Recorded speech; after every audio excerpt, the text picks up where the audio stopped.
Super Campo, all the way from Nigeria. For the benefit of our guests here that don't understand Igbo, our Kola hears only one language, and it's a local Nigerian language. It's broken in Igbo. And the prayers were in Igbo. But the summary of the whole prayer he has given us is to tell everybody here that has spent time to come to this show, you are highly welcome. As we come, we shall go peacefully. In Jesus' name. Chipotafo. Thank you so much. We appreciate your coming. Thank you. Please, a round of applause for him. A round of applause for Chipotafo. DJ.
is already outside. So the chairman of the occasion, Mr. Dominic Abana, you can come in and take a seat.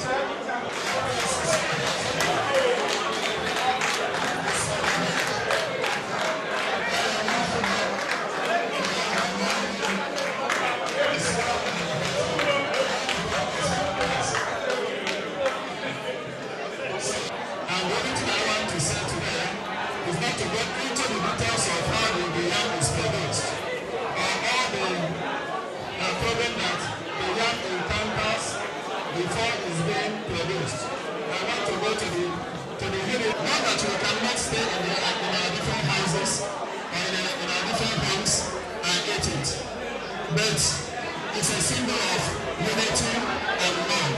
That is why we have gathered today to share that unity and love together with our friends and relatives. And the Nigerian community living here and second. As you all may know, last year was a very bad period, a very disturbing period, when the history of the Igbo community living here in Stockholm.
No.